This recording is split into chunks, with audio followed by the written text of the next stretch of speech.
Boom, boom. It's the Leo Be the Lion Show. Boom, boom. Gonna tell you what you need to know. Boom, boom. Now here comes your boy, Leo. Yes, that's right. Live programming, ladies and gentlemen, coming right through your ears. It's Leo Be the Lion Show. Mondays here at Respectable Street on Clematis from 5 to 6 p.m. You can count on your boy. It's a Labor Day holiday weekend. Well, guess what? Your boy's working. Leo Be the Lion to you, coming at you.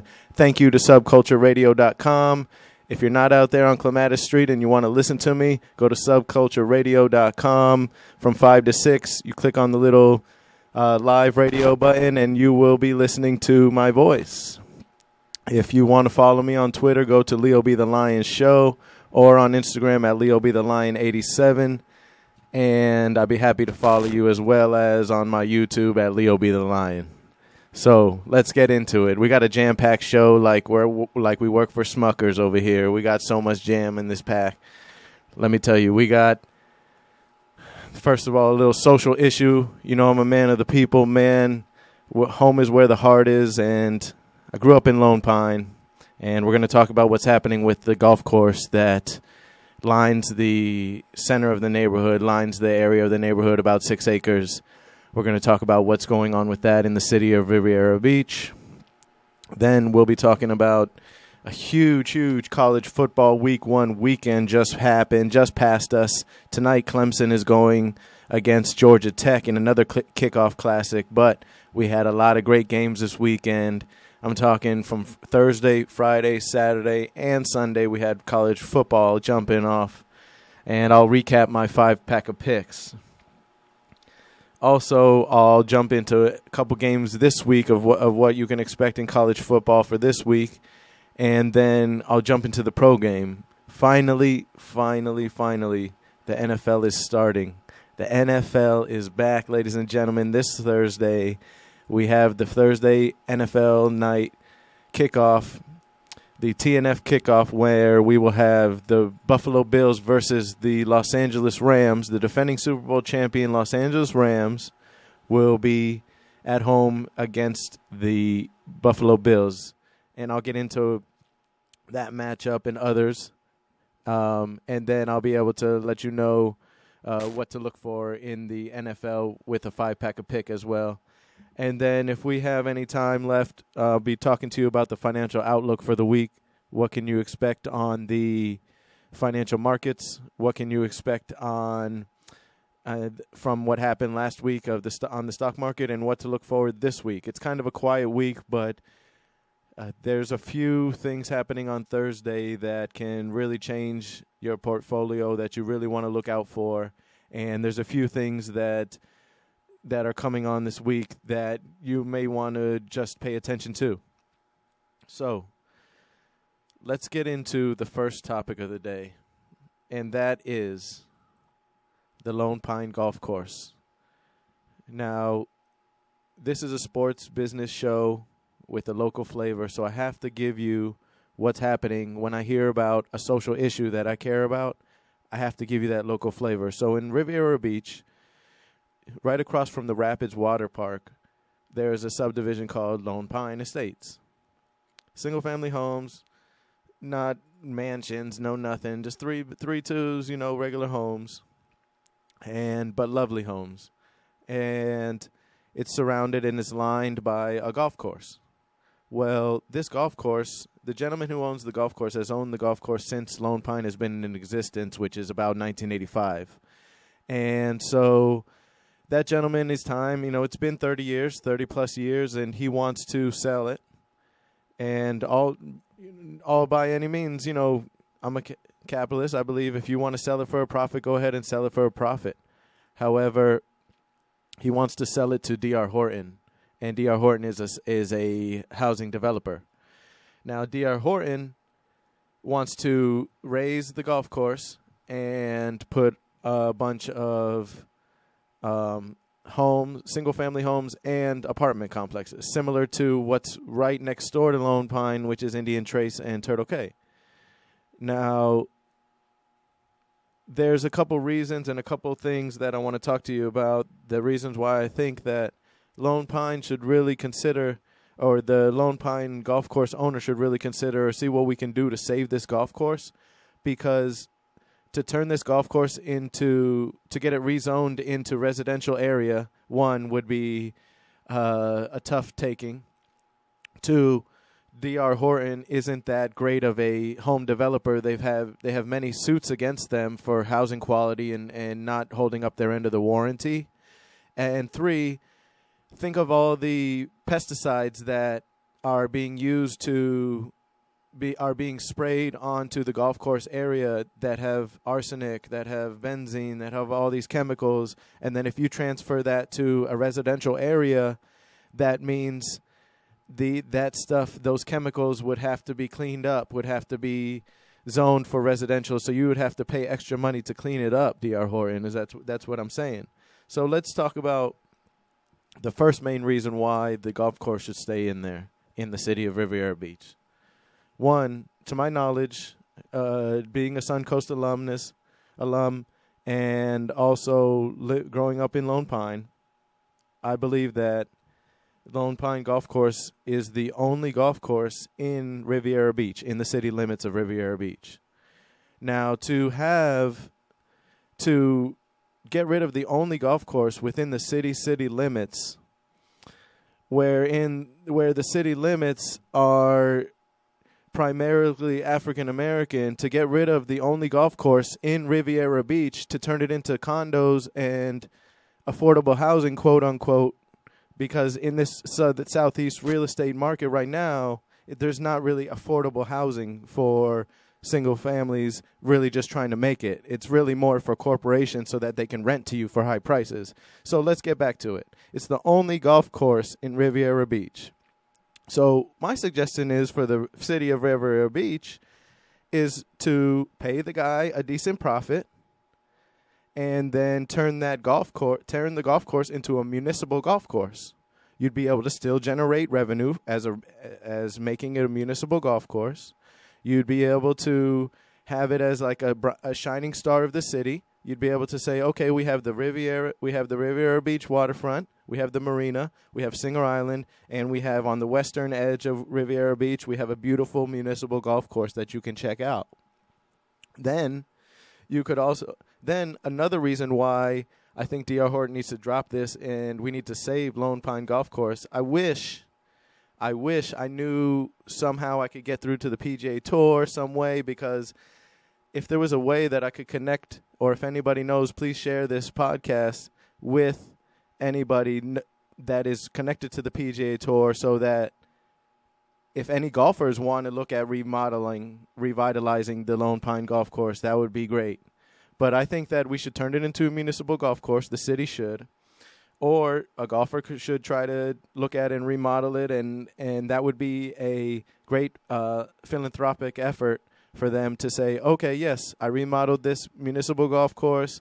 It's for the people in this nice, beautiful city of Riviera Beach. Let's have a nice golf course that we can be proud of. It doesn't even have to be branded as Lone Pine Estates. Another reason is that the planning board has already met and denied D.R. Horton's request to change the zoning from recreational to residential.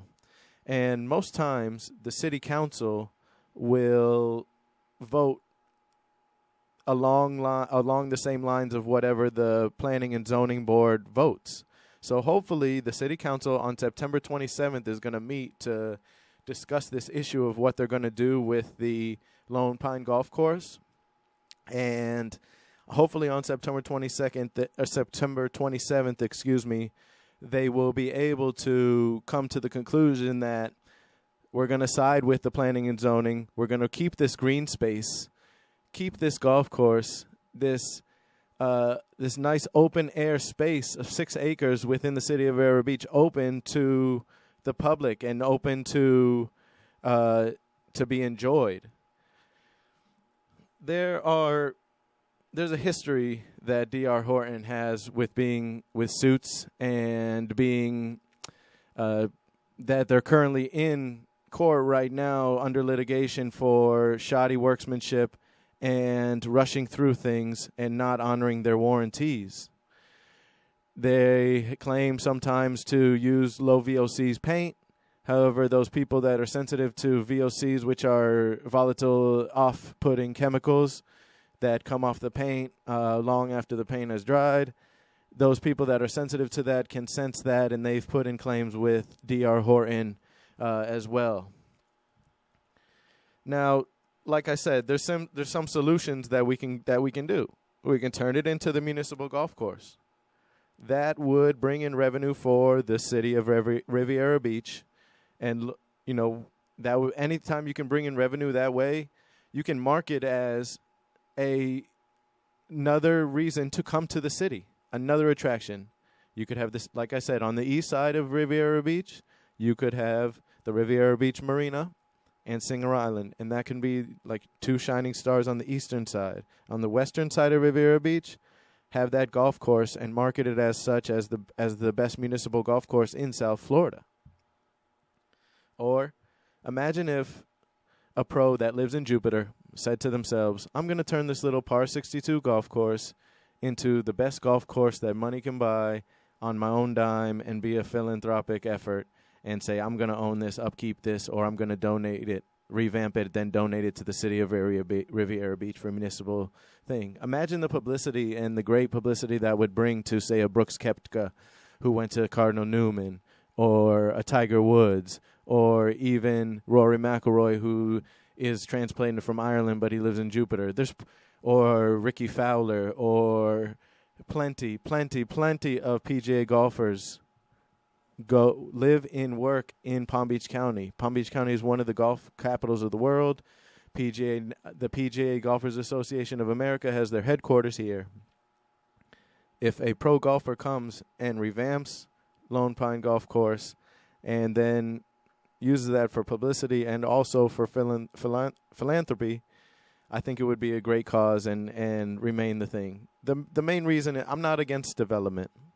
The main reason I want the golf course to stay is that I see daily when there's rush hour, the amount of traffic already going by Lone Pine and going by the Rapids, especially during the summertime, especially during the spring break time when the Rapids blocks off a lane.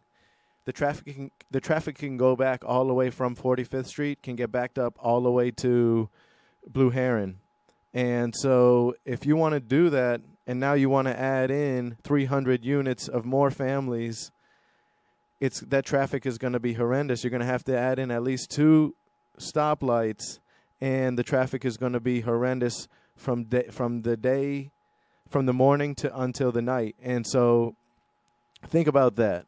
Also destroying the green space. Also, you have so much commercial property that was just sitting vacant for years, and why do they need to have a tractor supply store across the street? You could put the houses across the street if you really wanted to do that, get that rezoned. But that's another story for another day. So we need to save the Lone Pine Golf Course. September 27th, the City Council of Riviera Beach is voting to whether to approve D.R. Horton to be able to build on the Lone Pine Golf Course, or whether to agree with the Planning and Zoning Board of Riviera Beach and agree with them to turn down the rezoning effort and keep it as a recreational space. Now, let's switch gears on the Leo Be the Lion show, let's switch gears to college football recap. You can follow me on Twitter at Leo Be the Lion show. Thank you to Hunter for putting these graphics together. Later on you'll see it on there if you're listening to me, but it has the Leo Be the Lion show in the jersey, like you'll recognize it as as a football jersey type block text. And then you will see a red net as if you're the goalkeeper or a basketball net. So on the graphics, and I really appreciate the job he's done helping me, making sure the levels are right, making sure we can get heard out there on the Leo Be the Lion show. So let's switch it up to college football. What a weekend it was. I'm still in shock from last night's FSU-LSU game. That was insane. I'm sitting there with my girl. We're watching the game. She's an LSU fan. And that kick got blocked. I couldn't believe it. I ran around the room. I was so shocked. So we'll get into that. But, like I said, it's a Florida local flavor show. So we'll be talking about UCF, FSU, UF, Bethune-Cookman University, FAMU, USF, FAU, and the list goes on. There's so many great schools within the state of Florida. So let's get into it. First of all, the UCF versus SC State game, South Carolina State. Now, this is, like I said last week, this is a traditional game where UCF uses this as like a warm-up game, and UCF showed out. I'm excited for the UCF offense this year. I really think that John Rice Plumlee he's a dual-threat quarterback. He is a transfer from Ole Miss, and at the end of the first quarter, I think he had all 3 touchdowns, responsible for all 3 touchdowns, 2 rushing and 1 passing last week on Thursday, and UCF won 56-10.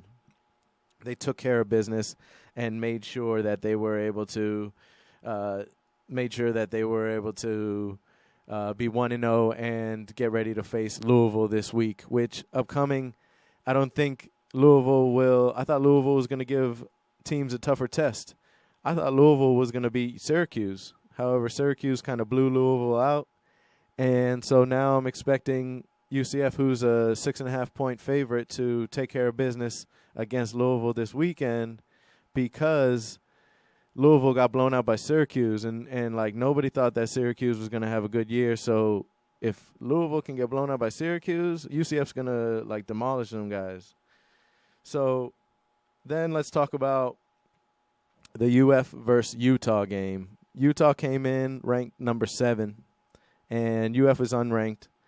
And this was one of my 5-pack of picks. We'll talk about the recap of my picks. But Florida ended up winning kind of in an upset fashion, 29-26. And they took care of business in the swamp. Utah couldn't get their vaunted run game going. They couldn't get that going. And they were unable to really pull ahead at any point in the game. It was a back-and-forth game. It's kind of surprising, but at the same time, you see a Pac-12 team, and you think, can Pac-12 really compete with the likes of the SEC? Really come east and compete with the likes of the SEC? I didn't really think so, and that's why UF was one of my 5-pack of picks that I knew UF could cover. They were 2.5-point underdogs, and they ended up covering outright and winning outright. So UF is off to a good start. They play Kentucky this week coming up, and I really think that'll be a tough test. We'll talk about that because that's one of my picks this week, my 5-pack of picks, UF versus Kentucky. So stay tuned to see that on the Leo B. the Lion show, my 5-pack of picks later on in the show. Then the next game, which was a disappointing game, I must say, as a alum of FAU of the Owls, I thought the FAU Owls were going to ride the high that they played against Charlotte, beating Charlotte 43-13. I really thought FAU would go up to Ohio, not the Ohio State University, which, by the way, the Ohio State University recently trademarked them to have the in front of their name, so you have to say the Ohio State University. They didn't go there. They went to the regular Ohio University. So I thought FAU would go up there with Willie Taggart, with McCammon, the running back, and take care of business. I really thought they would. It was a close game. It was maybe like 10-7, 10-10, and then all of a sudden I look up, and Ohio had a 21-point lead, and the game was basically out of reach. FAU tried to come back, tried to pull a late comeback, but then still ended up losing 41-38. And it was disappointing. Those programs, when they're on the come up, but at the same time they're on the level where you don't know if they're going to go up or down. There's certain programs where they're trying to arrive, they're trying to move up and get their prestige and get their notoriety up. And there's certain teams like FAU. You say, come on, FAU, you're known around South Florida, but if the nation's going to take you seriously, you got to win these games against Ohio, games like that, or games against like a Tulane. You got to win games like that where people are like, oh, take care of business. They were 6-point favorites. and they lost outright. And so it was a disappointing loss, to say the least, and hopefully FAU can bounce back. I don't know who they're playing this week, but I know in 2 weeks they're playing my other alma mater, and that is UCF. Now, UCF versus FAU, last time they played, UCF took care of business, and I expect UCF to take care of business again, but we'll get into that closer to the week of September 17th. The next Florida game that I was watching that was on the radar in the South Florida Sports Business Show of Leo B. the Lion Show. Follow me on Twitter at Leo B. the Lion Show or on IG at Leo B. the Lion 87. Every Monday, I bring to you live from 5 to 6 the latest in sports and business, what's happening on the stock market, what's happening on football, what are some sports issues, what are some social issues you need to follow. I come to you, then I bring it to you on my YouTube channel, Leo B. the Lion, posted the video later that night or the next day, and I put time stamps on there so you can follow the topic that you're interested in. Soon, we got developments here at subcultureradio.com. Subcultureradio.com, bringing you the storefront radio, bringing you back that style of radio from Respectable Street here in Clematis. We're developing more ways that you can follow the shows, the lineups. Check out the other shows. Not Lexus Nexus, but I'll get you the right names of the shows because I want to plug them. We got some great shows on this channel, not only the Leo B. the Lion Show, to make sure you peruse and check out the lineup on subcultureradio.com. We'll bring that to you. And if there's no shows on, we have live music, so check it out, and we really appreciate it. So let's get back into the next game in Florida that happened over the weekend that I was impressed by was the Miami Hurricanes. I don't want to say the U is back yet. Now, growing up, I was more of a FSU fan or a Notre Dame fan before I went to UCF. And there was some UM fans, not a lot, but there was some. There was always the diehard UM fans. And I can remember them always saying, after that 2001 national championship, and then they had a couple down years, the U is back, the U is back. Now, if I talk to some Hurricane fans now, I hear them say the U is back, I'm more apt to believe them this year more than any year prior. They took care of business against Bethune-Cookman University. Bethune-Cookman hasn't won against UM in their history. They are 0-6. By turn, the Hurricanes are 6-0 against Bethune-Cookman University in the history, and Miami took care of business 70-13. Now, yeah, you heard that right, 70-13, and it was handle. They easily took care of business. Tyler Van Dyke had a few touchdowns passing and took care of business, and also Henry Parrish Jr. was taking care of business on the ground. And I'm really interested to follow the University of Miami this year to see what they can do. I mean, are they really back? That's the crazy thing about the ACC. Out of any conference, yeah, the Big Ten competes, but out of any conference, if you give the ACC top dogs, and they're like the true top dogs, I'm talking about Clemson, UM, and Florida State, when they're all good, they can compete with anybody in the SEC, more so than teams in the Pac-12 can compete, more so than Ohio State even. I give, like, when the ACC teams are balling like that and are at the top of the line, Clemson, Florida State, they can compete with anybody in college football. So Miami took care of business. They next week, I believe, have a ACC matchup. But look on my channel, Leo B. the Lion on YouTube. I'll have updates to see who they're playing. But also the next game that I just want to quickly mention because they're UCF's rivals, USF Bulls, got blown out by BYU. They lost 50-21. Haha, Bulls. Sorry, guys. But we're ready. UCF is just developing better, and USF is falling by the wayside. So I'm happy to report that USF lost 50-21 against BYU. Then the next game of Florida teams that played in college football this weekend was FSU versus LSU. This was an amazing back-and-forth game that came down to the wire. Well, it wasn't back and forth until the fourth quarter, but it came down to the wire, came down to the last second play where LSU had one more second. They snapped the ball at the 2-yard line, scored a touchdown to bring the score within one, 24-23. Many people thought, even ESPN app for a second thought that the game was going to be tied automatically on the PAT attempt. However, Florida State blocked the PAT. Yes, he blocked the kick. Yeah, and so Florida State won the game 24-23 after a hard-fought game where multiple field goals were left on the table. LSU had already missed a field goal earlier, and to have this one blocked, LSU also muffed 2 punts and lost those possessions. But to have all that happen and they were still in it, to only have to make the extra point was heartbreaking and disheartening for LSU faithful. And FSU couldn't be more ecstatic. That stadium went crazy. All the FSU fans I know went crazy.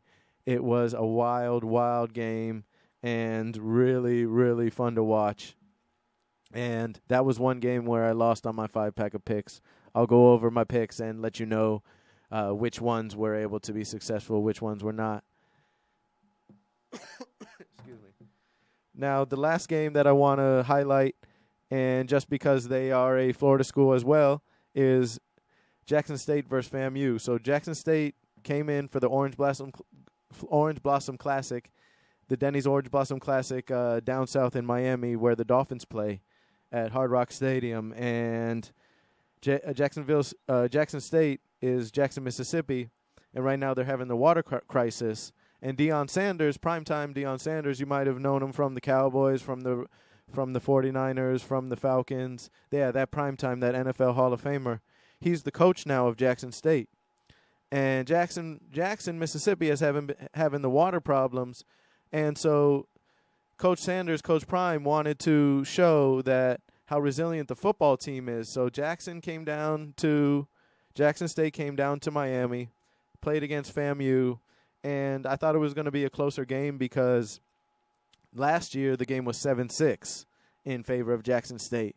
But this year FAMU lost, even though they had a decent quarterback, FAMU lost 59-3, and it was really a rough loss for FAMU. So it was a tough time for them, and it really made it where it was hard for them to get anything started.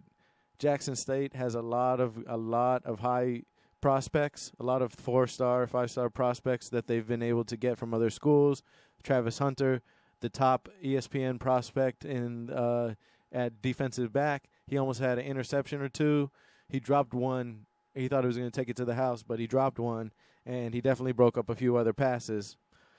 So then, after talking about the Florida college football recap for week 1, now let's get into my 5-pack of picks, and I'm going to recap you of how I did against the spread on these 5-pack of picks that I did for college football.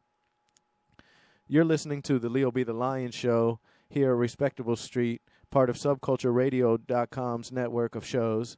And also, you can listen to me live on SubcultureRadio.com and look for my show videos on Leo B. the Lion YouTube channel.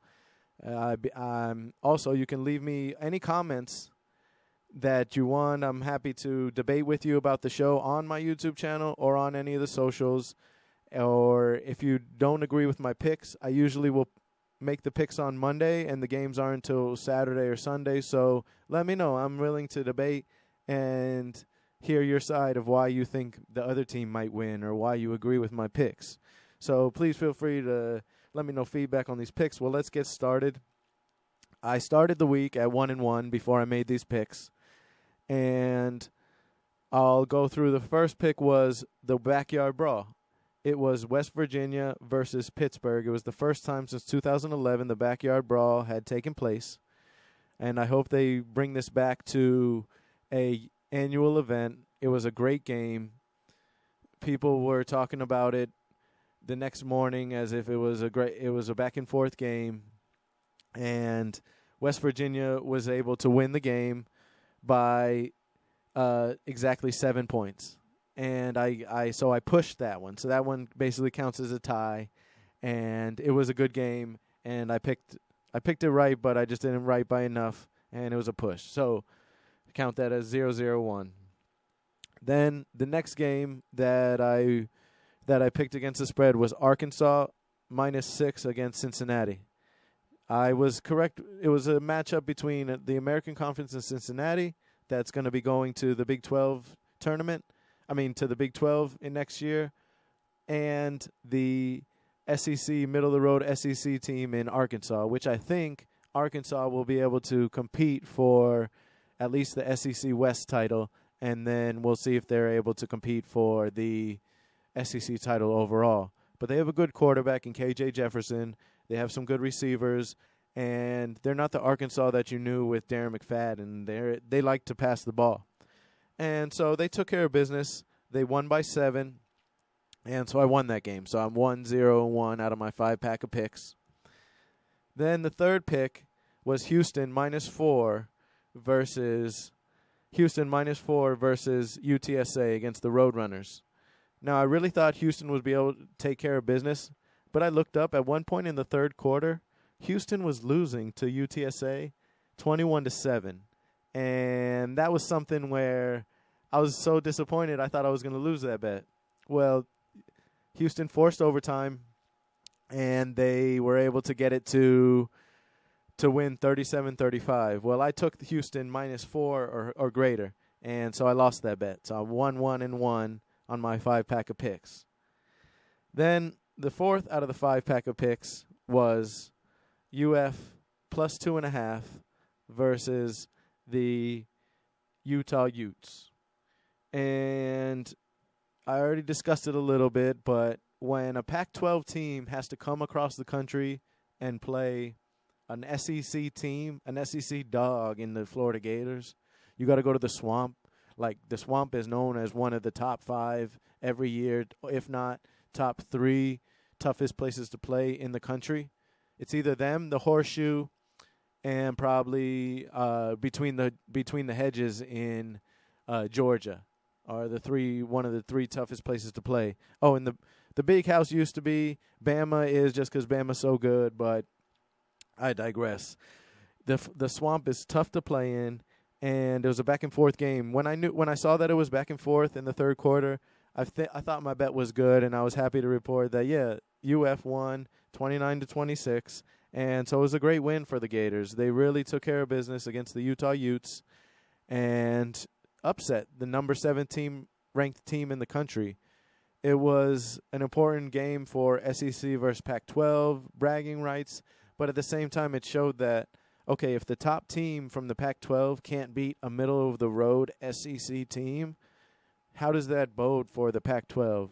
Now, the only way that Utah could possibly keep their hopes alive for the 14 playoff in the future of this year is if they win out. But who will they play against? They might be able to beat like a USC, but Utah may not have the strength of schedule to get into the playoff if they go 13-1, something like that.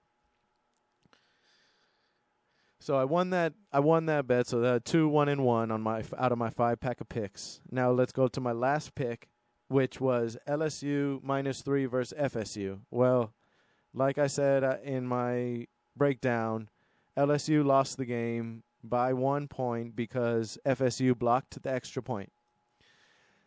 I was happy because I thought, okay, the game was going to go to overtime, and I thought LSU was going to be able to win it in overtime by at least the 3 points, by a field goal to push, or by 6 points on a touchdown, and to be able to finish that. So I ended up, which was a tough loss. And what was peculiar is that I got to remember I have to hedge my bets in the future with LSU, and I think that anybody can do this, is you have to look at the coaches in college football. The coaches have a big impact. That's why I kind of knew Deion Sanders was going to have Jackson State ready to play. But Brian Kelly, in the big game, I am a Notre Dame fan, and so in the big game, Brian Kelly could not win against ranked opponents. And yeah, FSU wasn't a ranked opponent, but it was a kickoff game. It was a high-profile game. And I should have remembered that now Brian Kelly is the coach of LSU. And Brian Kelly is known to be on the sidelines, cursing out his team, being really roughshod on the sidelines, and being a really, like, in-your-face type of coach. But what I can tell you is, yeah, that might have worked at, like, a Catholic school like Notre Dame, where they'd be like, oh, he's just a crazy Irish guy, and he's just mad all the time. He's like the Hulk, and he just gets mad.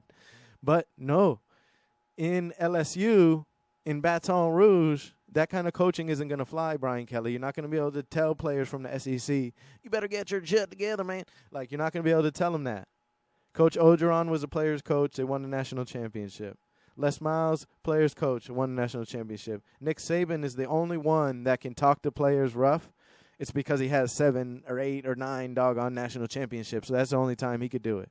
So going forward, if you're trying to think of any wagers on LSU, think twice if they're playing a high-profile team, because Brian Kelly's record isn't that good. And just to prove it, and just to illustrate it just a little bit further, is that they had an All-American wide receiver in the guy's last name was Boutte, and they didn't get him the ball in the first half. And it was until the fourth quarter that he had an actual catch. So, Brian Kelly, you better do better. And congratulations to Florida State. It was a heck of a win to be able to come back. They were on the verge of that thing going to overtime and all the momentum being on LSU's side, but they were able to finish it, block the extra point, and win the game. Congratulations to FSU. And so my five-pack of picks, I went 2-2-1. That brings my overall record to 3-3-1. So I'm exactly 500. And I'll be bringing to you later on in the show my 5-pack of picks for, it's going to be 2 college games and 3 NFL games to look for. It'll be week 2 of college, week 1 of NFL. I'm so excited for it. Can't wait to bring you those picks. I know we're going to try to put some money in the bank. You know what I'm saying? Shout out what you drank. So, now let's get into, after talking college football and recapping my picks, let's get into the NFL week 1 preview of the games to watch. So I picked 5 games that are on my radar, the 3 Florida teams, and then 2 at-large games that I picked that I'm not picking the outcome of these games, but I think you should watch them. You should look out for these games, and I want to give you a little bit more color as to what to look for in these games, where I think it's kind of leaning, and just to get you smarter about the game. So if you're at the water cooler, you don't really know much about football, you're watching my show, Leo Be the Lion Show. Follow me on YouTube, Leo Be the Lion. Subscribe, like, share. Also, subcultureradio.com. You can follow me on Twitter, Leo Be the Lion Show, or on IG, Leo Be the Lion 87. I just want to get you smarter. So if you're at the water cooler, you're taking a break with somebody, and they say, oh, man, what about the Bills and the Rams game? You'll be able to say something intuitive and say something kind of like smart where they might be impressed. And it's not about impressing people, but, you know, the more you know, like that NBC commercial, the more you know, and then the little rainbow star goes by. Hey, let's just try to learn something here today. So the first game that I'm previewing for the NFL Week 1 matchups, thank God NFL's back. I'm so excited. Football's going to be back on Thursday, NFL football, that is, and I'm really excited for that.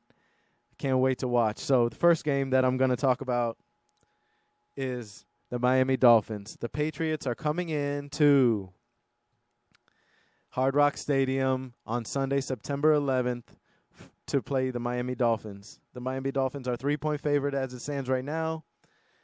The word on the street through Dolphins reporters, through Andy Slater, through Cameron Wolf, is that the Patriots are going to be staying at PGA National in Jupiter, and they're going to be practicing right here in West Palm Beach at PBAU throughout the week. They're getting here on September 6th. That's tomorrow.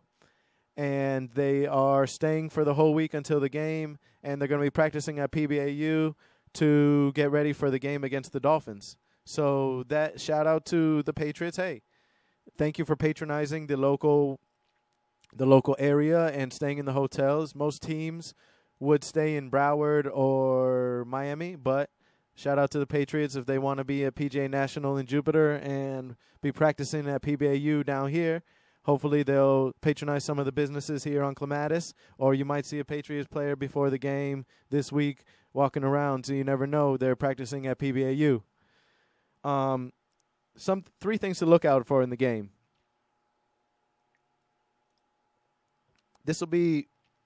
I'm so excited to finally see the Dolphins offense, Mike McDaniel's offense, under Tua. Finally take the training wheels off. It's week 1. No more preseason. No more vanilla. Vanilla tastes good, but, now let's get into it. Let's get on that, butter pecan or something. You know what I'm saying? So I'm so excited to see the Dolphins offense under Tua and see what he can do with Tyreek Hill and all the weapons that he has under his disposal. Now, I'm also excited to see how bad Mac Jones plays. I really think that Mac Jones on the Patriots is going to struggle against the Dolphins' defense. He's overrated, and the Tua's arm is underrated. Now, if you ask any Bills, Patriots, Jets fans, or ESPN, they'll tell you that Tua has a rag arm. Well, I'm out to prove that he doesn't. I'm out to be part of the fan club that says that he doesn't. And I'm excited to see Tua take care of business at home on Sunday against the Patriots. Now, I'm also excited to see and kind of interested to see how the Dolphins secondary holds up. We signed Mackenzie Alexander from the Vikings, but then he has a season-ending injury. Then we think, okay, we have a lot of young corners, but we still have our 2 starting corners, Byron Jones and Xavier Howard. Well, Byron Jones had to go on the PUP list, which is physically unable to play list. And so since he had to go on that list in the preseason, he has to be out the first 4 weeks at minimum. So we're going to be without him against the Patriots receivers. That's a matchup to watch. If the Patriots can take advantage of the Dolphins secondary, then the Dolphins will have some trouble. And if the Dolphins secondary can take their chances and go after Mac Jones's throw, he's going to give you 1 or 2 balls at least that are interceptable. So you have to be able to take advantage of those just like last year, and the Dolphins secondary will fare well against Mac Jones if they can get pressure on Mac Jones and force Jones to make those 1 or 2 rookie second-year mistakes that we all know and love that he likes to make. The next game on my NFL preview list is the Bucs at the Cowboys. The Bucs at the Cowboys, I'm doing all 3 Florida football NFL teams, and then I'm talking about 2 at-large games to preview for the show. I don't want to preview all the games on Sunday. So let's talk about Bucs versus Cowboys. I'm excited to see Tom Brady. He's back. Hopefully his head's in it. Hopefully it was reported that he was having marital troubles, that since he retired, he kind of was keeping his promise to Giselle, and then 40 days later when he unretired, he broke his promise to Giselle. And so then he had to go on an 11-day hiatus to the Bahamas on a couples retreat with Giselle to try to save something. And so what I'm trying to say is I hope Tom Brady is ready for week 1. If his head's in it, we'll see. The one person, and we all know, anybody who's been in a relationship period knows that the one person that can get under your skin, even though you try to not let anybody get under your skin, the one person who can get under your skin or knows any and every button to push is your significant other. So hopefully Tom Brady's head could be in it. Hey, what's up, man? Shout out to my fans. It's Leo B. the Lion Show. Mondays 5 to 6 live on Clematis. So if Tom Brady's head could stay in it, we'll see if he's rusty or if he's raring to go. He's been playing for 22 years, his 23rd year. Let's see what he can do. Then I'm excited to see Dak back. Dak Prescott is back from injury, that gruesome ankle injury where he broke his ankle and it was looking the opposite direction where his foot was pointing. Was nasty to see last year, and I'm so happy for Dak that he's going to be back. They signed him to his deal, and I'm excited to see what he can do. It's the team's efforts. Jerry Jones said that as Ezekiel Elliott goes, the team goes. I don't agree with that. It's as Dak Prescott goes, the Cowboys go. Now, you know that whenever the Cowboys have a good team, a Super Bowl contending team, they have a Super Bowl contending quarterback at the helm. From Roger Staubach, Troy Aikman, now they're going to have, let's see what Dak Prescott can do coming off that injury. He's raring to go. Hopefully he'll have a brace of some sort. Hopefully he'll just be careful and know how to throw it away without getting tackled on that ankle too much. Then, can the Cowboys defense? People are saying, oh, the Cowboys defense is nasty. Well, it's just Micah Parsons because Trevon Diggs has been getting burnt in all the preseason, all the clinics that we've seen. And I think the Cowboys defense is overrated, so I think it's going to end up being where the Cowboys offense is going to have to be basically the defense. And so we'll see if the Cowboys can even make the playoffs. I can't remember on my previous show I have the I have the Bucks making the playoffs, but I think I have the Cowboys, but them losing the first round. The third game on the NFL Week 1 preview portion of my show is the Jags at the Commanders. It's 1 o'clock on the Bucks and Cowboys game. You can catch that Sunday Night Football at 8:20. And then Jags at Commanders is at 1 p.m. on September 11th. I'm excited to see Trevor Lawrence's year 2, his sophomore season. Finally, he's not under Urban Meyer ruining people's careers and stuff. Trevor Lawrence is going to show up, and I think that the Jags might be a surprise team this year. That the Jags will be able to get better than 3 or 4 wins that they had last year, and they'll be able to really compete in a lot of their games, especially with their new coach, Doug Peterson, coming over from Philly. He's a quarterback's guru. He's a quarterback-type coach. He really knows what to do, and he really knows how to teach up and coach up quarterbacks, especially young quarterbacks. We saw what he did with Carson Wentz and Nick Foles. Then I also want to see what's up with the Commanders. Are the Commanders for real? Are they any good? Can they beat the Jags handily? The NFC East is up for grabs. It's been 20 years since the same team in the NFC East has won back-to-back divisional titles, and the NFC East is up for grabs. People say that the Eagles are the favorite for the NFC East. Well, I really think that the Commanders could come out of nowhere, and the Giants. It seems like whenever you count out the Giants, the year that nobody talks about the Giants, they do well, and then the year that everybody touts up the Giants, they kind of underachieve.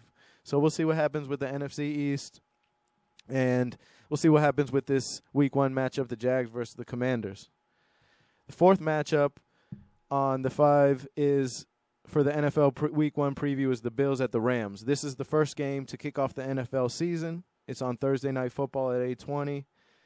It's going to be streamed Amazon Prime. I kind of don't like that because I'm kind of like a child of like landlines and stuff like that. So this is the first time you really won't be able to watch Thursday Night Football on CBS, NBC, Fox. It's going to be only streamed on Amazon Prime. So I guess, and I don't have Amazon Prime, so I won't be able to watch it. I'm just going to have to pirate somebody else's Amazon Prime or whatever. But I'm really kind of disappointed that the NFL did that. But it does show you how far cord cutting has come. And it does show you how the streaming wars, those people that can just be the lowest cost out there, they can win the streaming wars, and they can take it whether they're terrestrial, whether they are satellite providers. So Amazon Prime is going to be exclusively streaming Thursday Night Football this year. Now, the Bills at the Rams, this is a good matchup because this is the possible Super Bowl matchup. Potential Super Bowl matchup this year. The Rams are the defending champs, and they've just reloaded, basically. And the Bills came so close to getting to the AFC Championship and defeating the Chiefs, but now the Bills also reloaded and added a couple players on defense. Now they're ready to take the AFC East and take the whole AFC by storm and get to the Super Bowl for the first time since 1993. That would be crazy for the Bills. As a Dolphins fan, I don't want that to happen, but the Bills are the class of the AFC at this point with the Chiefs. And the Bills, the Chiefs, and I would say the third best team in the AFC right now, maybe the Chargers. I think I'm leaving somebody out, but we shall see. I want to see if they're ready on the short. It's not a short week, so both teams will be ready to play. And then also Josh Allen versus Matthew Stafford. It's so funny because for the longest everybody calls him Matt Stafford. Well, Matthew Stafford put in a press conference this year. He's like, I prefer when you call me Matthew, so call me Matthew.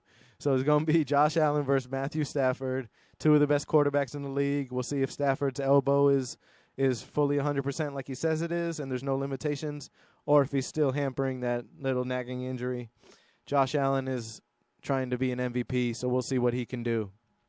Then the fifth matchup that I have is the Browns versus the Panthers. I put this one on there because this is Baker Mayfield got fired from the Browns, got released from the Browns, and now he's on the Panthers. He's the Panthers starting quarterback. The Baker Mayfield says he he can't wait for week 1 to show up. He can't wait for him to destroy the Browns. Well, the Browns defense is vaunted. They have Myles Garrett. They have a ton of players on the Browns defense, and I expect at least 3 or 4 sacks to come from the Browns defense on Baker Mayfield. But we shall see. I'm interested to see how Deshaun Watson's backup and Jacoby Brissett will do. Jacoby Brissett is from Dwyer High School. Shout out. He's a local product. This is a local show. Excuse us, guys. We got a guy walking across the street right in front of a fire truck. So, that's what we get out here. It's live radio. Anything can happen. Then we got. I want to see how Jacoby Brissett can play. He was terrible with the Dolphins last year, and he really let us down in a backup role. We'll see what he can do. Maybe the fact that he's far away from, Florida, his home roots, and he won't have that distraction. So we'll see how he can do. So, real quick, I think to end the show, we got about 8 more minutes. I'm going to talk about my 5-pack of picks. I'm 3-1 so far this year on my 5-pack of picks, and we'll get into it. There's 2 college games and 3 NFL games that I want to talk about. Like I said, this is for entertainment purposes only. Have fun with it. Anything can happen. The Fat Jack, he comes on the radio all the time, and I hear him, and he says that 97% of people lose money when sports gambling, and only 3% make a profit. So let's try to get in that 3%, shall we? So the first game we have is University of Kentucky plus 4.5 against UF. I'm picking University of Kentucky 4.5 against UF because one, UF just barely beat Utah, and that's a Pac-12 school. And I think Kentucky is a stronger opponent than any Pac-12 school could be right now. So, and I like what Mark Stoops is doing at University of Kentucky. Mark Stoops is trying to turn the University of Kentucky into a football school from a basketball school. And he's trying to, a win against UF outright would be great. But I really think that Kentucky can keep it close, and UF will be kind of at a letdown after such a flying adrenaline-packed game that they just played against Utah. To win close and to get the huge emotional game, I really think that this next week they may be overlooking Kentucky a little bit. So let's see if Kentucky can be a tougher test than Utah was. And I like Kentucky plus 4.5 to take the points against the University of Florida. The next pick, the second pick of the 5-pack of picks, hashtag 5-pack of picks, is Miami minus 26 against Southern Miss. Now, this will be the real test if Miami is back. Is the U back? We'll find out. They're going to play against a team in Southern Miss. Yeah, they beat Bethune-Cookman University 70-13, but with all due respect to Bethune-Cookman, they're in the FCS, the Division I AA. Southern Miss is the Division 1A in the Conference USA, so it'll be a tougher matchup. The U, this will be the time to see if they're back. If they can defeat Southern Miss by more than 26 points and blow them out, get ready for all the obnoxious Miami fans to come out of the woodworks and say that Miami is back. The Mario Cristobal, this will be his second game as coach. Former University of Miami player, now back in his first season. Let's see what he can do. He really wants to bring that swagger back to the University of Miami. Also, Miami's out to prove something. So let's see if Miami can cover. I'm laying the 26 points against Southern Miss, the University of Miami. Let's see. This is the U back game. I really think they will be. With Tyler Van Dyke and Henry Parrish Jr., I really think they will be. Now let's go to the third game in the 5-pack of picks, and that is the Miami Dolphins -3, laying 3 points against the Patriots in Miami. Tua is going to show out. I'm really confident in Tua. I really think that, and I believe that the Patriots defense won't be ready for the Dolphins. Yes, Belichick is going to have them coached up. He's going to try and take away those little short plays, the little timing plays, try to disrupt the timing. But I really think Tua is going to show out and welcome everybody. Welcome Tyreek Hill to Miami by having Tyreek Hill having one of those Tyreek Hill monster-type games. And in turn, Tua will have a monster-type game. The Patriots are treating the first 4 games like a preseason. It's well known that the first 4 games for Bill Belichick is like an extended preseason.